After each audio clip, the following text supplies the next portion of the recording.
So again, welcome back to another episode of La Vida Podcast. We are here in a small business on City of Silmar. Brother, thank you for having us. Highly Sure. appreciate it. Can you be kind to share your name and who you are to the viewers? My name is Halo Rodrigues, and I tattoo in Silmar So how long you been tattooing? for 6 years. I've been tattooing for 6 years out here. Got it. What's your background? What got you to this stage in life for you to be a small business owner and tattooing? I started tattooing in prison. Hmm. I did 15 years. In there, I was tattooing for 11 years. The last 6 years, I kind of really got into it where I started focusing more on like what I was gonna do when I got out. Yeah. And once I got out, this is the first thing I started doing is tattooing. So I think like the second, third day, I got into a shop trying to tattoo, got into school, art school, Okay. trying to learn a little more. But I wanted to open up my own shop to try to help others and to see if I can also teach them. Okay. Yeah. How was did you ever felt that in there that you were like, fuck, I'm gonna build my own business, have a business like that? Did No, you ever no, hell no. I think it was think different. It in your was, head? yeah, that was far from it. I think I just wanted to learn the tattoo, Yeah. Yeah. And see if it was because I used to see it, I think, more from magazines. Okay. And even when I got out and I saw what it was completely different because a lot of the magazines were from 4 or 5 years prior, 10 years prior. So everything was just completely different. Yeah. So what got you the two part? It was so you took the decision for just pastime in there, or you said like there's something that caught your attention and you wanted to In the beginning, it was more pastime. okay. In the beginning, it was more pastime. The more I started, well, it was a little different because in certain prisons, it was harder to tattoo others in the sense where you only tattooed your celly and that was it. So it was more of a pastime. You can only fill up somebody so much. Yeah. And then I started ending up in lower levels, and more people started asking for it. And at first, I wasn't fully comfortable, like tattooing a lot of people. It was more just the people like my cellies.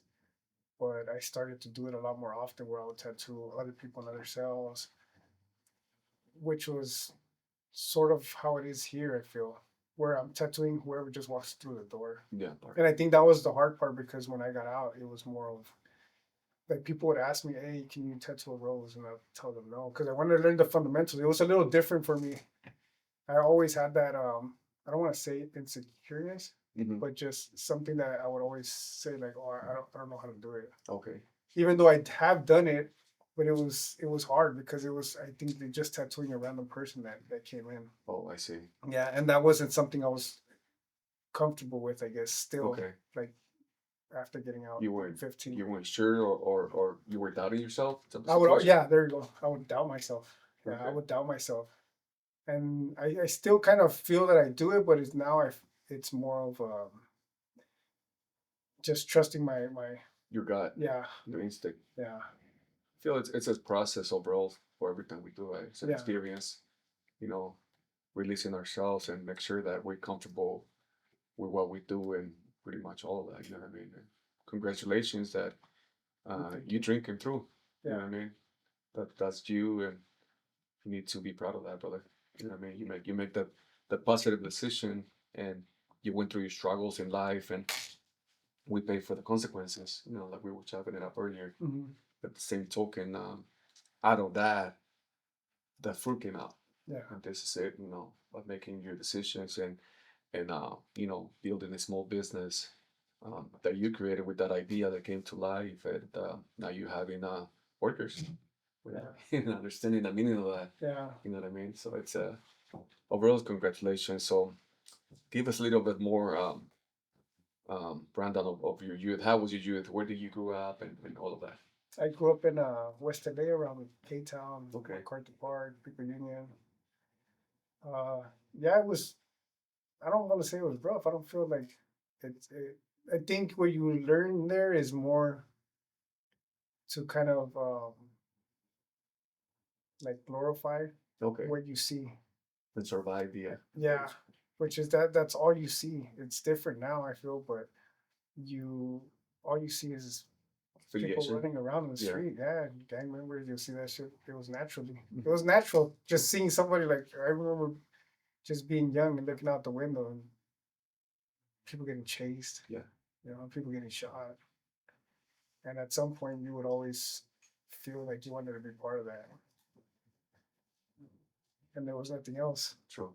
There was nothing past that. You didn't want to. You didn't think about 10 years down the line, 5 years down the line. You only thought about The day. yeah, the day you would have to do stuff, the day you would have to just I don't know. It felt natural. How was your parents were involved in your life? Your mom, your dad?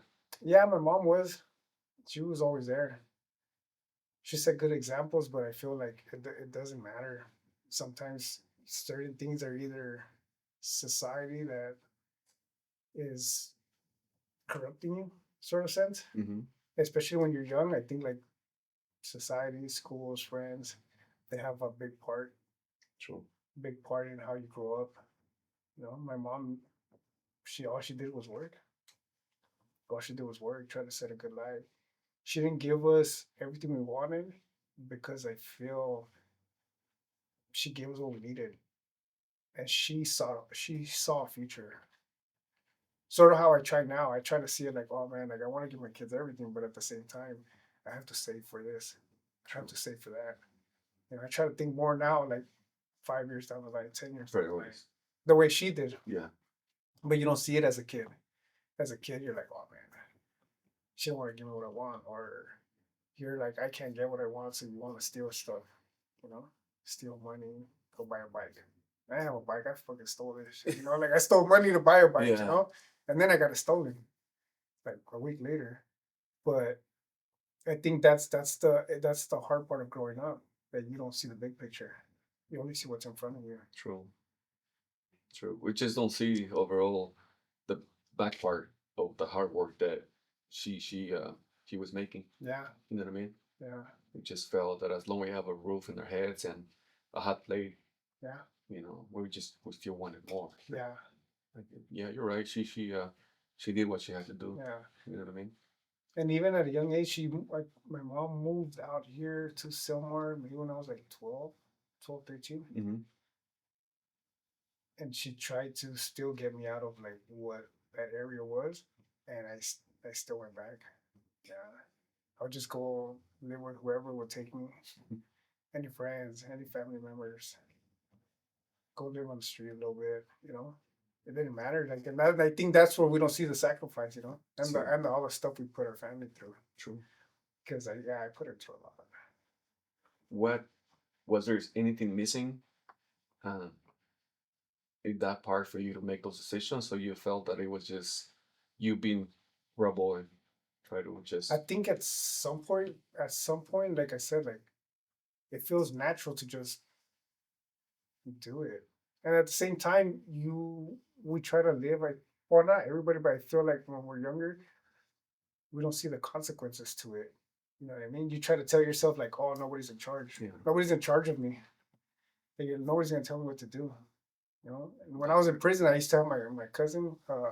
He was a baby when I went in, but the older he got, and he turned. Well, he wasn't a baby. He was like 10, I think, when I went in. So he turned like 18, 19, 20. He would come and he would tell me like, oh yeah, fucking come home whenever I want, do all this shit. And for me, it was kind of like I used to tell him like, I understand the feeling, Yeah. but oh, somebody's always gonna be in charge. You know what I mean? Not Like, not yeah, fun. you don't want your mom to tell you what to Yeah. do, but when you come in here, like they're telling you fucking when you're gonna eat, they're telling you when to lock it down. You know what I mean? And then if it's not the cops telling you anything, the COs is like, then you got the homies telling you like Yeah. what you're gonna do, when you're gonna go do it, you know. And it becomes like, what life do you want to live? True.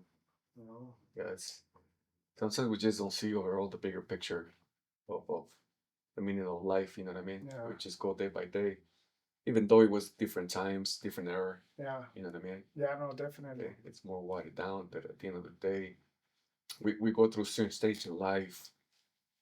Whoever moves out of it, and grows out of it, appreciates it. Yeah. I think you're one of them that have created a lot of things out of yourself and learn from it. You know what I mean? Yeah.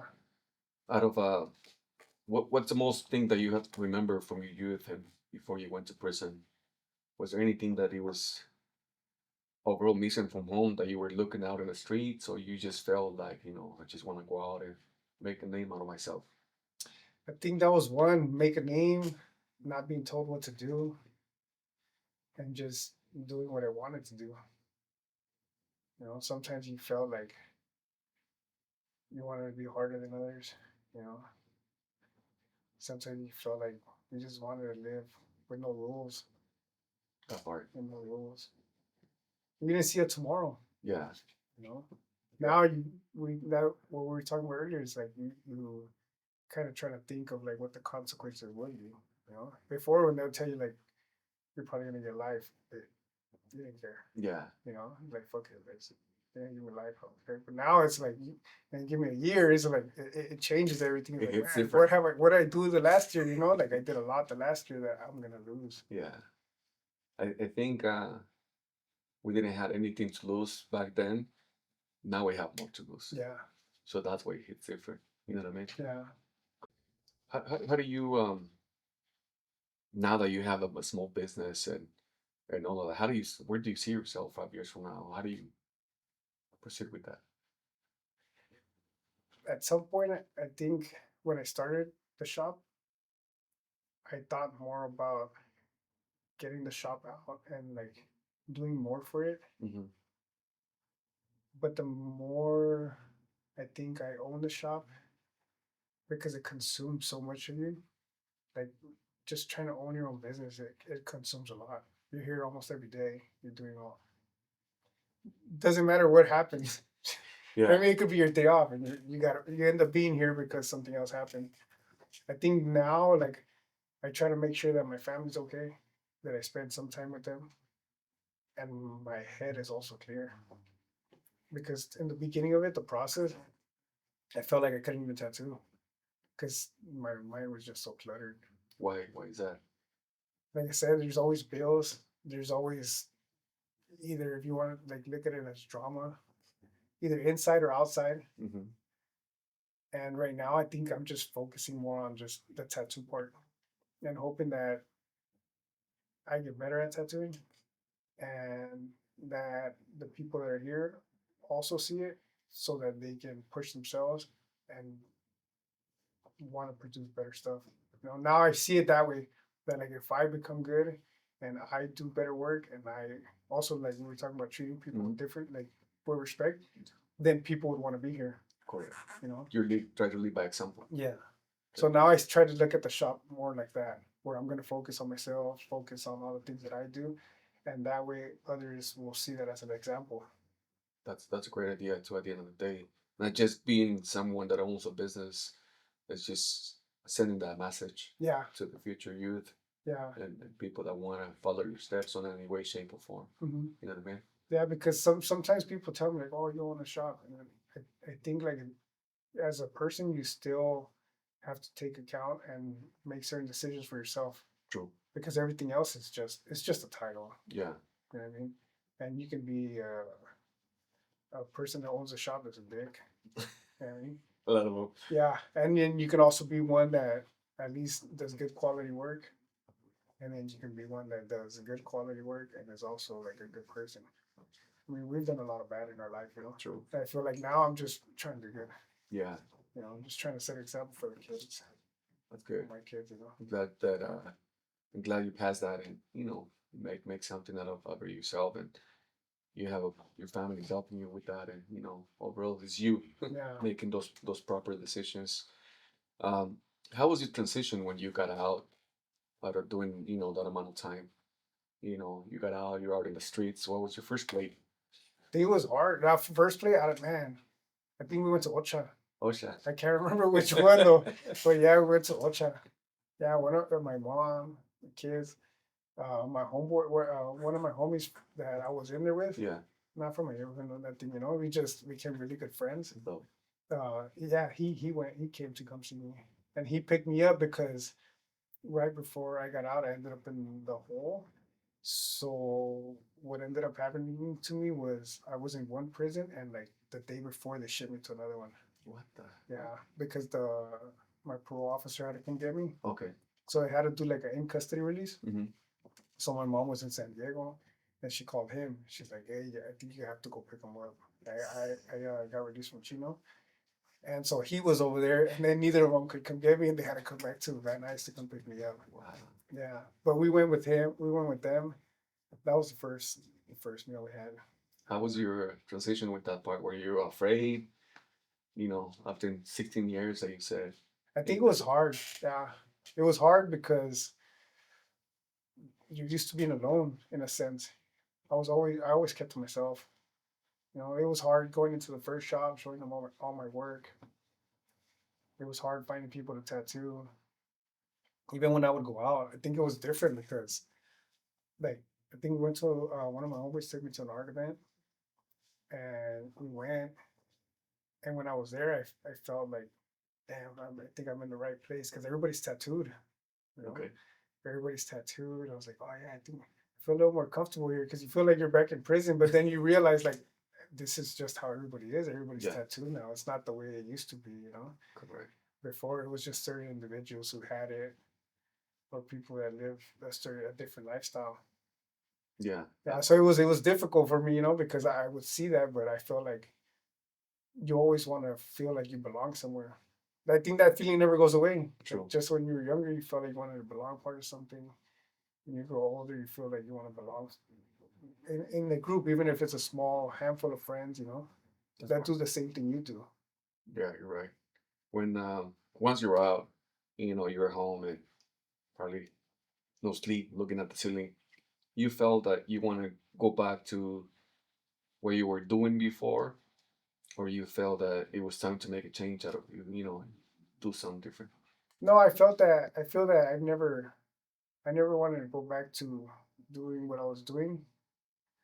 Once I got out, because I gave up so much, you know, gave up a lot of years that my kids grew up without, you know. Without you. Yeah, I think that was the hardest part. And then once you're in there, I feel like watching family members die, you know, where you can't do anything about it, and realizing that if you go back in, that's sort of where you're Correct. what's gonna happen, you know. I think that's why I never really wanted to go back in there because you give up so much, and now like accomplishing what I feel like what little I've accomplished, you know, I feel it would be hard to just put myself back in that position. Lose it, to lose Yeah, it for after like all the sacrifices of just working and going to school, then I had another job, so like working again, you know. Well, always tattooing was always my goal, you know. okay. That's like how did how did you kids took it when you got home and they're excited, they wanted to see you and I think everything. it was hard even for me. I think like it was hard for me to sleep because it's like, man, you don't want to let go of that, you know. Yeah, it's hard seeing that, hard seeing them like missing you, stuff like that. Birthdays, Birthdays, news, bad news, yeah, all of the above, right? Just growing. yeah, and even like the first day, like when I'll see it, it's like you don't want to let go. It's hard to process that you're out because when you're in there, like you'll have visits, Hmm. but it doesn't feel like like you can hold him. You know, even though you can physically, but your life is prison. True. That's your reality. You know, there's no like there's nothing else. Yeah. You know, whatever happens out here, it doesn't matter. But once you're out, I feel like everything that you do out here is what matters. That part. You Yeah. know, every Yeah. choice you make. Wow. And that's it hits different. Yeah, It hits different, you know what I mean? Uh, was it hard for you to pick and choose now your battles, your fights? yeah, definitely. Yeah, I mean, I think we're always learning. You know, like when you get out, you always have that. initial, like you don't want to take anything from anybody. And for me, it's always been hard, kind of, to more speak with people and have like debates. I feel like you always choose violence first, you That know. part. Yeah, and now it's been harder for me to just let stuff go, you know, because I feel that at some point it's like you said, like now I have to think about what example I'm setting for my kids, or if I'm gonna miss the next birthdays, you know. Every choice is like what we were saying It earlier. has Yeah, it's consequences. consequences. That's consequences. So now I have to know either from like eating right, from choosing sort of like if you're on the street and somebody tries to cut you off, you know. Yeah. Uh, Overall, making the right decisions and yeah, not to get into our heads. yeah. What was the hardest part or hardest choice for you to take to understand, like, oh, I'm not doing that no more? What was it? Oh man, I don't know. I think for me it was just finally like trying to find peace, trying to find peace and not feel that I had to, like you said, fight every battle. You know, and learn to just live with my own self. You know, because I feel at some point you feel like you always have to prove something, Yeah. and now it's like not trying to prove something to anybody else, Just to but just to yourself, myself. Yeah, just being a decent citizen. yeah, You know what yeah, I mean? yeah. Good. A Yeah, good that's for citizen. you. You know what I mean? And creative. How's your partner taking all of this change, good change from you? Good. I mean, I feel like I'm always trying different stuff and trying to learn new things and just trying to practice what I preach, you know, Yeah. at this point. And she's helped a lot. Yeah. She supports you on She's support, yeah. every decision that you make, and Yeah. you guys chop it up with each other, and try to help you out ease the problems. Yeah. And I think it's when you have like you're in a relationship, you have to kind of be both together on the same page compared to like just one trying to lead one way and one going the other way, just doing what you want. I understand. So, what is when you open your shop? Give us a little bit more rundown of all of that. How did you wanted to do something different? I'm assuming you went to a shop at the beginning. Yeah. How did that work out for you? I worked at a shop when I first got out. Like I said, like 2 days later, I ended up at a shop. I met a good friend of mine there. Um, he helped me a lot, and I tried to start venturing out once I felt that I needed to like learn more. It was hard. I felt like nobody really took me in. You know, every time I tried to reach out somewhere else, nobody really. Which I understood. I understand it now Mm-hmm. because once I opened up my own, I opened my doors to everybody, and I felt that it was sort of a mistake. You know, even though like I did try, I felt that it tattooing it is difficult and it's a different mindset to just set like your foot forward and like practice and practice and practice. And sometimes people just want to tattoo, Okay. but they don't set the discipline. You know, like for me, it's been hard. Like even like I was telling you about owning a business. Mm-hmm. Even though I own it, I still have to tattoo and practice, which is my drawings. You know, and I think setting the time apart is the hard part. You know, which is the discipline part, Yeah. and not everybody does that. The I think transition. I've always felt out of place, and everybody sort of looks at me like, "Oh, you're just somebody who just got out, or you don't know how to tattoo because it's you tattooed in prison." So I think that was the hard part, and everybody that's been out here has been doing it for years, has learned the traditional way, and I couldn't. I didn't get the full traditional like apprenticeship. I Like understand. I got somewhat of an apprenticeship, but I think that's where you set yourself apart, where they're not gonna see you like that. And I see it now, you know, because I feel like that sets that sets forward fundamentals.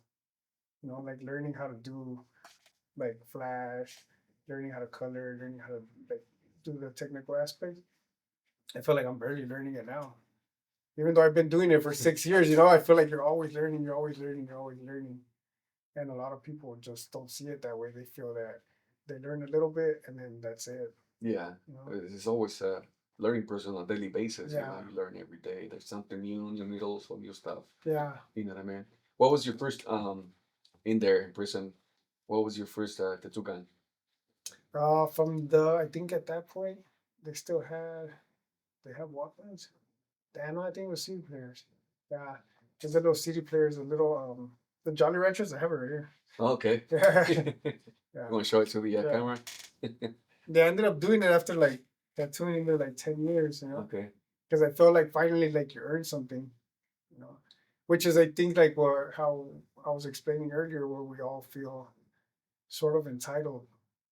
Of I tattoo and this is what I do, Hmm. but that's not the case. There's people that have been doing it 20, 30 years prior to hand, and learning and learning and learning. And that's where I guess I'm at now, like still trying to learn and learn and not feel, I honestly don't feel like I'm up to par with everybody else. Were you going that route? Yeah. But in there, it was different because I feel like there was people doing it, but not that many good people doing it. Oh, I see. Yeah. Or great artists, let's just say, you know.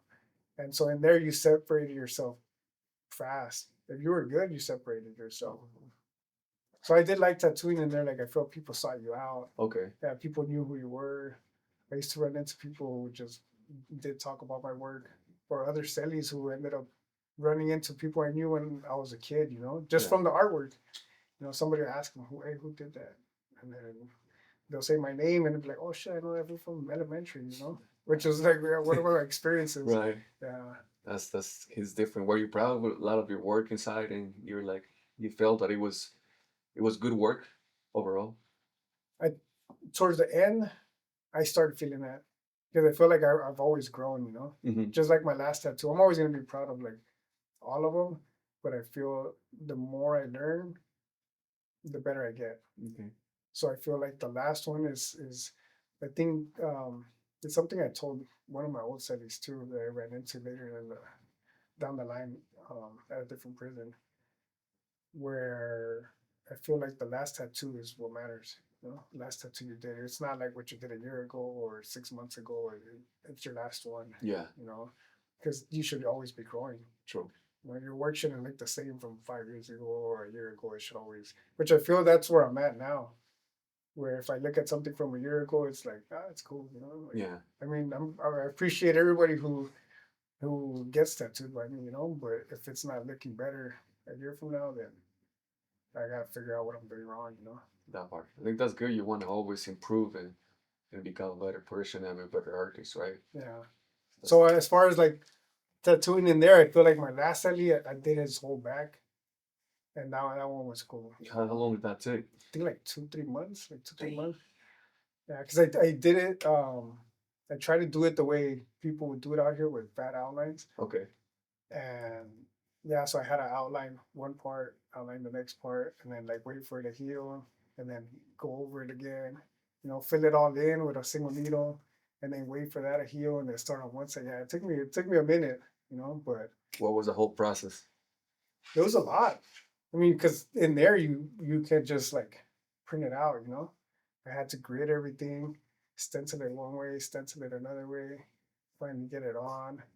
I think the process is it's a little different. You take a lot more pride in what you're doing, sort of how people used to do it out here, because they're drawing up all their designs. How's the how did you get all your materials? A lot of it I think we used to burn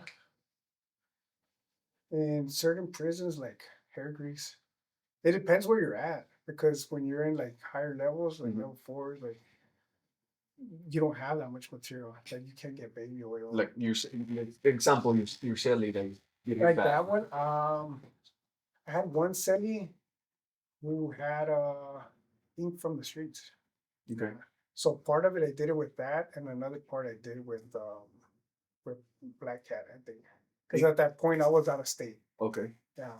So they would give you there they would give you Black Cat or Speedball. You can order it. Mm-hmm. Yeah. So I did half of it with like the ink I got from one of my old semis that had like I think it was like Kurosumi. Okay. Yeah, and then the rest I did with the Black Cat. I feel like you do have a lot of experience and a lot of in your belt Yeah. for the fact that you learned that art of tattooing in prison Mm-hmm. a certain way that is more difficult than out here. Yeah. You know what I mean? Yeah. It was harder. Yeah. You know what I mean? Yeah. Because out here you can just make a phone call and reach out to a supplier and say, "Hey, I need some needles, some ink, and colors, and all your items, Yeah. even pencils." Inside, you didn't have the privilege. Yeah. You didn't have none of You know that. what I mean? You need to find your way to make it work. Yeah. Type of situation, right? Yeah. And that's what I was saying. Like with depending like when I started, it was like level 4, 180, where you can't have much. You know. So like what like our needles were we would um we would Pilot. file them on the floor, Mm-hmm. you know, and the floor is all smooth, so you would have to find a spot where somebody probably fucking like try to file their own knife, Yeah. so it would be all jagged. So like the beginnings of my tattoos would come out messed up, and I mean I was proud of them, you know. Right. And then like I would end up in lower levels, and then you would get a sandpaper. Okay. They would have like the workshops. Yeah. And you can get sandpaper. Work was coming out better, you know. Then you ended up out of state. Over there, you can get guitar string, you know. So the guitar string and the sandpaper and work started coming out better. And then it's like, I think you're like gradually growing and you could see like some process, you know. Yeah, you said that before and after. Yeah, where at the end, like I said, I had real ink, you know. It was like you start seeing the difference. And I feel that's where I've been, where was the struggle out here. Because originally when I got out, one of my homies from in there, he was telling me you should learn like a traditional way. You should learn with coil machine. You should learn with like a real apprenticeship, you know. But the first shop I got into, they didn't use coils. Okay. They used what was and again, that's what I would see in the magazines. People using coils because they were all old Yeah. 5, 10 years ago, and now people are using rotaries, Different machines. different machines. Yeah, and that's what I started using in the beginning, and I struggled. The other one is the way they hit, because Okay. one of them is almost like the way it rotates and the time it spends halfway. I feel like it leaves more trauma to the skin. Oh, interesting. And with the coil machines, it's more electric magnetic, you know, Okay. and it's just the bar going up and down, It hits up different. and down. It hits different. It traumatizes less. So for the first 4.5 years, I learned with rotary. Wow. You know, I started finally getting the hang of it. I feel like at some point, again, like we were saying, you know, like the growing process. Yeah. It's like, and I'm just like, yeah, I got it. I think now I just got to move up, you know. And I was getting tattooed at that around that time by work, Yeah. you know, and he uses coil machines. Correct. Yeah. So I admired his work, you know, and I would always try to mimic everything. Everything did. What type of ink you use, what type of needles you use, and I would come back and I would try to like duplicate the same thing, you know, and it wouldn't work. You know, finally I was like, man, I think I have to switch machines, you know, after like repeated process of like trying to do what he was doing. Yeah. And I made the switch, you know, like thanks to him, thanks to I have another homie Gabe too, who like when I asked him to show me how to use coils, he would tell me, hey, well, come to a convention with me, Mm-hmm. you know, tattoo with me in the booth and just do what I do. And that's how I started learning. That's lovely. Started learning to use coils, you know. And yeah, I would have trouble. I mean, I think that's why most people go to rotaries. Because you just plug it in and it works. You Just know, you have a plug it, better, yeah. And the coils is different. You know, there's a different I feel like love for it. Okay. Because there would be moments where I would call Gabe and I'm like, hey, but she's not working, bro. Like my client's sitting there, you know. Then when she's not working, what do I do? Or he won't pick up, and I'm just like, fuck, what do I do? Shit. You know, and at that point, like when I was barely transitioning, I would still use rotaries. Okay. So I had them, and when I would run into that problem, I would just abandon ship and I'd use my rotaries. Oh my. And I realized that, like maybe like a month later, like that I was never gonna grow. I think.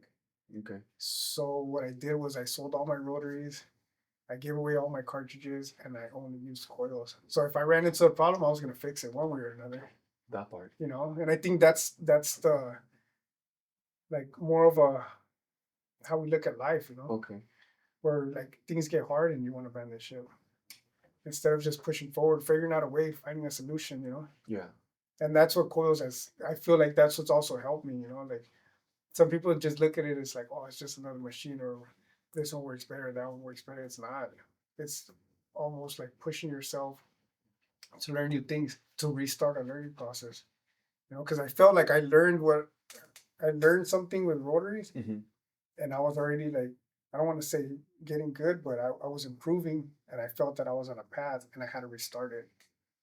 Had to restart it and learn again, and I'm back again where I was, but I feel that coils has helped me a lot.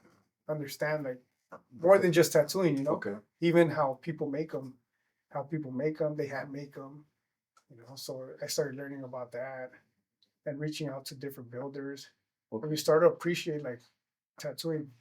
Much better. Yeah, because you understand there was people before you, like the person didn't just learn how to build it from 2 years ago, 3 years ago, 5 years ago. Some of them have been building 20, 30 years, you know? You feel that those individuals, those people that you said 20, 30 years in the tattoo industry, um, can be a little bit more at ease with the people that are getting out from jail, the way so many times, in prison, Hmm. and they wanna become a better artist. Do Yeah. you feel that those people can do something about it as helping the I feel, decision, as helping as okay, maybe I can gauge on my win for a month or two, mhm. and then after that, carry on. I feel it's hard because you're giving somebody your your time that may not value it, they may value it, you know, Hmm. and it's hard to gauge whether that person's um I don't want to say earned it, Hmm. but if yeah, like if you should give somebody that, you know, Oh, I see. That time. yeah, that time. And I think most people look for convenience first before the hardship, Oh, I understand. you know. And again, using coils is the hard part. It's actually the hard route, you know. Okay. Where the other machines you can buy the shits on Amazon, you know, like, and then you tattoo. That's it. You don't have to ask nobody for help. You don't have to do any of that. And that's the hard part. Most people don't want to ask for help. I feel like most people feel like, oh, I got it. Like I'm gonna do this by myself. And sometimes you do need help. You know, sometimes you do need guidance. And that's where I'm at now, like trying to find guidance and people like yourself, you know, and like Junior, like just making sure that like the way you're doing it, Hmm. I see it and I admire that. And now I got to figure out how to implement that into my Into life, your life. you know, because we're not all the same, Correct. you know. So I think that's where I mean I've seen them tattoo, like I was saying, like different people that have that have built for 30 years, 20 years, 10 years, and you see it, and sometimes they're not too I don't want to say like where they want to give you their knowledge because for one, if I ask one of them, how do I build a machine? He might not want to give me that information. Why? Because I don't build machines, you know. I want to, Hmm. but I think the first thing you should do is build a machine. If you do it wrong, they'll guide you. You know, build a machine. If you do it wrong, build another one. Build another one. Build another one. Somebody will guide you down the line. You know, and that's what people want to see. You know, people want to see you putting your foot forward, Hmm. walking, and they'll meet you there at some Yeah, point. at some Yeah, point. yeah, they'll meet you there on your Yeah. journey. You know, and I think that's what matters. Like putting your foot forward and walking it, and not giving up and just doing it and doing it. Pushing forward. Yeah, I think that's what I was explaining with like the coil. Like I could have gave up at any time. You know, Yeah. even when I would go to conventions, people would be like, "Why are you using coils?" Like nobody uses coils. Not anymore. Yeah, not anymore. And they'll be like, "Oh, I used to use coils." They're like, "That's cool." Like, why do you use coils? That was always the question. Why? Yeah. So, because I want to learn, you know. And I won't look back. Like I feel that coils has really helped me and pushed my work forward. Okay. You know, and that I separate myself in that way because at least I know like I'm trying something different, even though it's like it's been done. Yeah. You know, but And it works for you. but it worked for me. So I'm just always trying, you know. Like I think that's the point. You have to try, think outside the box, see what's working, see what isn't working, and then just keep adapting. That's good. That's a really positive way to see it at the end of the day, and become a decent person. Yeah. You know what I mean? Complementing all of the above into one section that is working for you, working for you. What was the hardest transition overall as coming from prison for certain amount of time and now adjusting yourself into reality that you're out into an average individual being out here, you know what I mean, and then admitting that okay, now I have to make a living, have to adjust the same way that you adjusted being in prison for 16 years. Mhm. Now you have to be outside and adjust yourself differently. What was the hardest I think choice? mindset. I think it's just a mindset. You know, the mindset is the hardest choice because you have to learn to control yourself. You know, it's a little harder to just to control yourself. It's easier to lose control, just to give in to your natural, instincts of just cussing somebody out or hating somebody. I The, think that was the hardest part of transitioning. And still learning it. yeah, Because I feel on a daily struggle, like the world's getting crazier. It's not getting any easier. any And better, right? nobody's learning common sense, manners. Yeah, Like all of it's getting thrown out the window. But I think you still have to learn and control yourself. Not let the rest like take over yeah your yourself. yeah. Because I think that's where I was at some point where I would let everything bother me. You know, from people I randomly ran into like in the store, Hmm. driving, a coworker, or the person I was renting from, in the last place. Like anybody, it didn't matter what it was. Like everybody bugged me, Yeah. and I had to learn to find peace within myself. You know, You think that's because of our traumas that we went when we were young, or the way of living?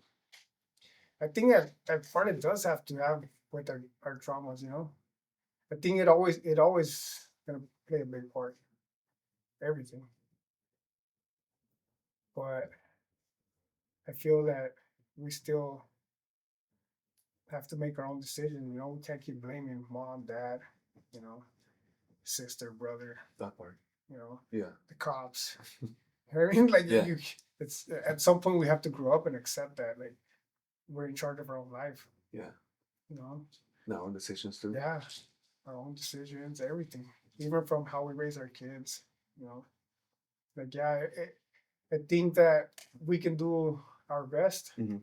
and we can set the example, and that's what's gonna matter. That part. Like the same as we have to take accountability and make our own choices, our kids will too. So even though we raise them right, they might make a wrong decision True. and go down a different path, but you can't. You have to accept that Yeah. too, You have to respect the Yeah. decisions. Because I mean at some point like I stopped drinking. Hmm. I started drinking and then I stopped. I hadn't drank in like 10 years and it was hard from I think living out here Hmm. and seeing the way the world is, period. You start seeing all the political stuff going on. You start seeing the way people treat each other, all the bad stuff on the news and Yeah. stuff. And it all starts to get to you. Even like when, let's say you're trying to do good, bad stuff's going to happen. It's just going to happen. Yeah. And you start thinking like, why does bad thing happen to me? Bad things always happen to me. Estoy salado. You know what I mean? Yeah. And, but that's when I ended up feeling like I was at my lowest. And I had to finally learn that bad things are gonna happen. Yeah. You can't control it. And when bad things happen, be prepared. And if you're not prepared, just keep trying to push forward. Do good. That's it. Did alcohol? You felt that it was a running away from the problem by choosing alcohol? Yeah, but I didn't see it. Nobody ever Yeah. sees that part. Nobody ever sees that like that when you're drinking, you're trying to forget, even though you're having fun doing it. Hmm. you're always thinking like, oh, I'm just having fun. I'm just having fun. But some people could have fun and drink. Some people can't. True. Some people need to learn that which one they fall in. What's a flask? Yeah, and I think I fall in the category where I can't drink. Mm-hmm. So I've learned not to drink. To accept that that's not who I am. That's not who I want to be. That part. You know. That part. How many years have you been sober? Right now, like about 2 years, I think. That's nice. 2 years. How do you feel? Way better. Yeah. Think I feel like I'm more in control with myself, and I feel almost like the accomplishment, that I haven't done it. That's nice. How's your family sees you now that you have evolved and changed into who you are today? I I I hope they're proud. Yeah. Yeah. I hope they're proud. I hope they like the person I am now. I feel that I can't control how they feel. And I just gotta be proud of myself. And hope that the people that are around me are feel the same way. That part. You're always gonna let somebody down. Yeah. And you always gotta choose one side or the other. Right now, I just choose to be at peace and be proud of myself and tell myself that every day. We're always gonna have negative thoughts. True. I feel like I'm one person. If anybody knows me, that I'm always a negative person. Yeah. But I'm trying to change that. That's good. Just be positive. Tell myself, yeah, I'll be positive. I'll be positive. I feel as long as we see that there's a problem, there's a solution as well. Yeah, yeah. And again, surrounding yourself with people that are like that. You see it. Yeah. I have a friend. He's positive as hell. Doesn't matter what time of day, what's going on, what his problems are. He's always going to be positive. Yeah. And then when you come and you sort of try to, I don't want to say bring that out, the negativity, but you want to speak about it, he's always going to lead you in a better place. I think that's what I always think about too. I think like, man, how does he do it? Like I'll say, I don't know how you guys do it, or you get like there's success in your guys' life, like, but I want to know how to do it. It's I want to learn, yeah. It's a process. It's a process in life. And I told you overall, admitting our mistakes. Yeah. Loving yourself as a person. You know what I mean? Yeah. So we can love somebody else. Yeah. You know what I mean? I'm still learning same way. While you were growing up or maybe in prison, you had any mentors? And there are a few. I feel that older people have always sort of guided me in a sense. Mm-hmm. They've always seen that, I don't know, maybe it's the manners my mom taught me or something, or the respect I've had for other people. I try not to be super disrespectful. I always give somebody the respect. Yeah. I feel like I try to treat them the way I want to be treated. Yeah. Then if it gets taken a different route, of course, it goes that way. And I feel like I've always been like that, even in prison. So I've always had older people just tell me, hey, like, this is what you should do, this is what you shouldn't do. I've had one of my studies tell me that if you think it's right, do it. If you think it's wrong, don't do it. The consequences are always going to follow. That part. If you thought it was good and something bad happens to you, then at least you did something good. Did any of those mentors help you to become a better person overall? I think him, in a sense, because I try to think about that and like seeing some of my friends that have made like certain decisions that were bad in the system's eyes, in a sense, where let's say went against the grain. Yeah. But they thought it was good. Like the one that picked me up that I was telling you, like saying at one point something bad was gonna happen to me, and he knew it wasn't right, and he decided that he had my back. And I think like ever since he told me that, one of my settings, I always think about that, where you got to make a decision that you feel is right in your heart. That part. And then if something bad happens to you, wrong with it. Yeah, wrong with it, exactly. But if you do something that's bad, and then something bad happens to you, that you regret it because you knew it was wrong. Yeah. And I think that's one thing that's always stuck to me. That no matter what you do was right. That's all that matters. How do you deal with regrets? Yeah, I don't know. Yeah, that's a tough one, 'Cause I think that day by day, you can't change those things. right? You can't change them. It's hard to say they mold you, Yeah, but they do. But you always got to keep, I think, just trying to do good. push forward. Yeah, because we can't change those things.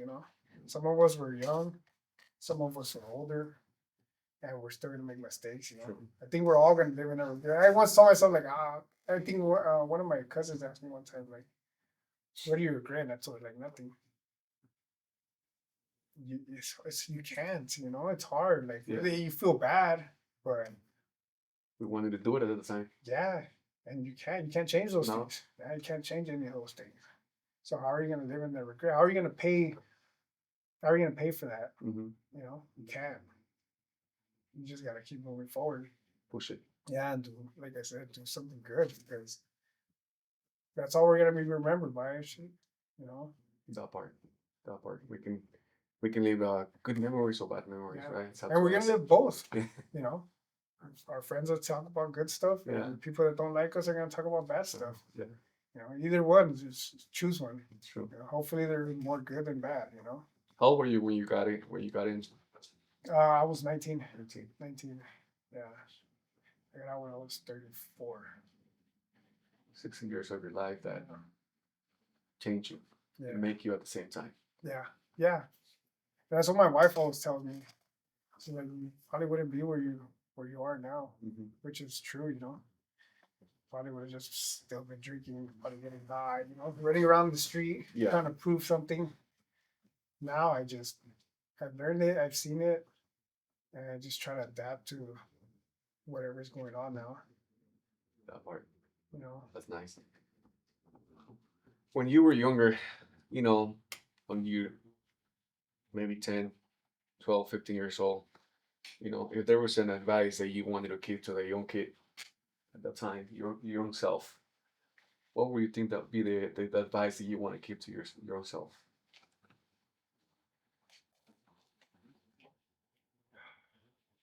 man, If there was something that you wanted to tell yourself at that age. I think it would be just to not to give up. You know, not to give up because I think that's the hard part. I think as kids we always find a flaw in something, Hmm. and we always tell ourselves like we're not good enough. Like I used to like to draw, and then I'll see somebody else better than me, I'm like fuck. Yeah, He's better than me. I'm not gonna get that good, but I would always give up.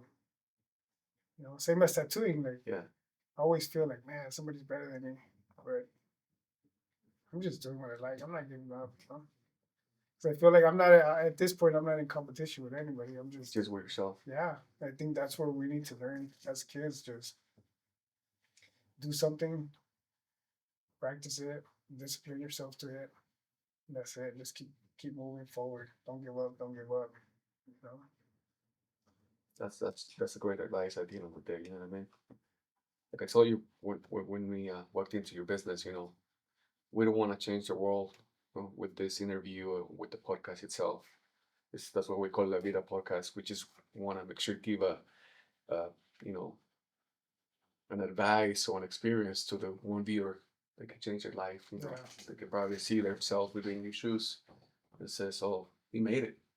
Maybe an individual that just got out, maybe did the same time or less or more than you did. He says, "But if he has his own business and he's able to do it, then yeah, you know what I mean?" Yeah. I think we all go through in life itself. We go through something, you know, and we learn from it.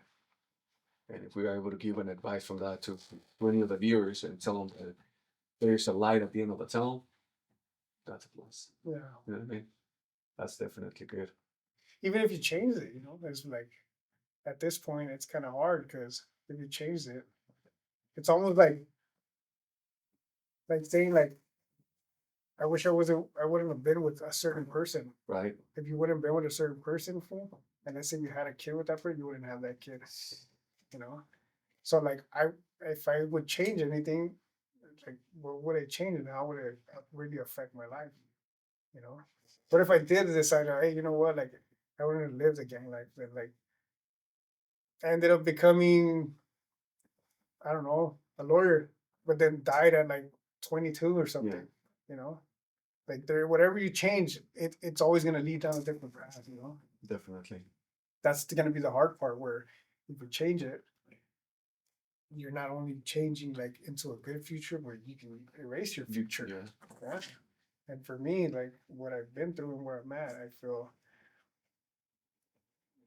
I'm just learning to cope with whatever it is daily and stay positive and then try to find a better future, for it. that part.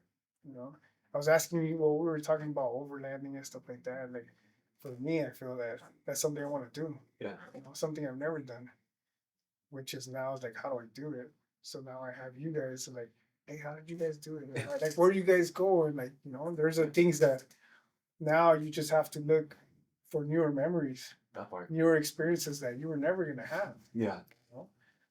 And if I changed any of it, like I wouldn't know what overlanding was, or like like I met one of my coworkers here, and he talks to me about it, and he starts telling me about it. I'm like, now I want to do yeah. it. You want to Yeah. So there's have new always, experiences. yeah, life is always gonna change. Yeah, And you have to change it and run with it. That's it. we adapt Yeah. to our surroundings. And if something bad happens, just find something good in it Right. and move forward.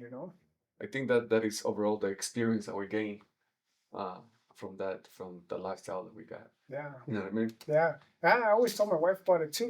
Like I tell her, like let's say my mom when I was younger and she moved out here into the valley, Hmm. and I never wanted to change.